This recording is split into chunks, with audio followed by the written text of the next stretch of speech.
Сәлем достар, мен YouTube каналыма қош келдіңіздер. Подписаться етіп колокольчик белгісін басуды ұмытпаңыздар. Бүгін сіздермен бірге ұн қуырдақ рецептісін жасалу жолымен бөлісетін боламын. Етті алдымен орташа етіп тураймыз. Қатты ұсақ та емес, қатты үлкен де емес. Осылай мен сияқты видеодағыдай етіп тураймыз. Алдымен қажетті заттарымызды дайындап алайық. Содан соң жуаны осындай бөліктерге бөлеміз. Морковты тазалап, ұзыншалап, пловқа турағандай тураймыз.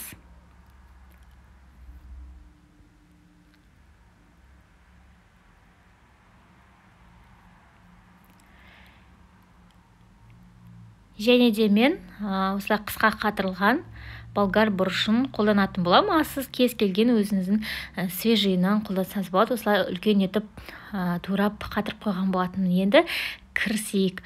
Қазанымызға майды құйып, етімізді салып қуырып аламыз. Содан соң жуамызды саламыз және жуамыз қызарғанша тағы да қуырып аламыз.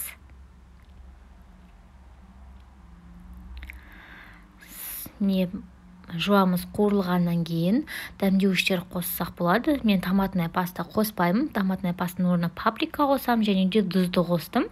Содан соң осылай бір стакан су қойып, крышканы жауып, ет толық піскенше қайнатамыз. Енді келесі біз қамырын дайындаймыз. Кәдімгі бешбармақтың қамырына ұқсас етіп су құямыз.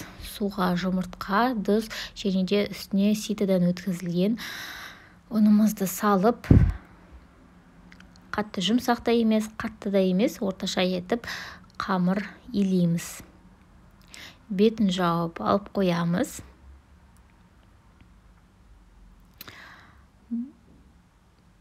Содан соң қамырымыз толық дайын болғаннан кейін, енді қамырымызды жұқа етіп жаямыз.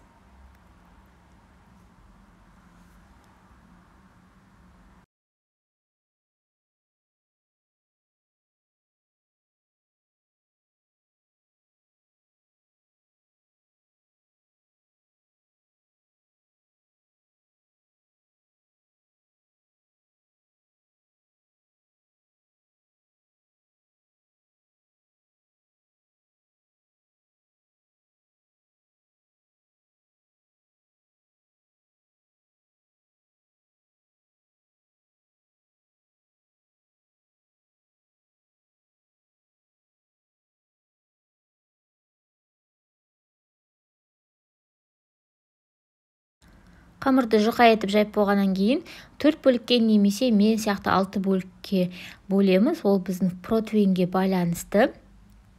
Етіміз толық піскеннен кейін морковымызды саламыз және де болгар бұрышын саламыз.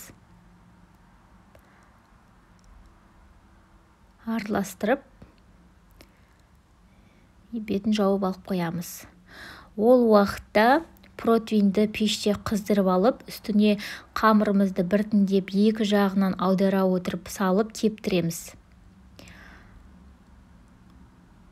Қамырды біз протеинге сәйкес етіп кесіп аламыз. Міне енді кептірілген қамырымызды осылай орап, бөліктерге осылай бөлеміз. Мен орташалау қылып бөлдім. Жұқа етіп та, одан қалыңдау қылып турасаңыздар да болады. Міне осылай қамырымыз дайын болды. Енді сәбізіміз бен болгар бұрышымызда пісті.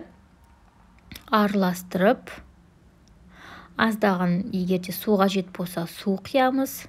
Содан соң аздап тұз жетіспеген болса тұзды салып, үстіне манағы қамырымызды саламыз. Сосын бетін жауып, осы буына пісіретін боламыз. Міне біздің ұн қуырдағымыз дайын болды. Жасап көріңіздер, өте дәмді, өте ерекше болып жасалынады. Егер ұнаса лайк басып пікір қалдырып, арнамызға тіркеп қойыңыздар.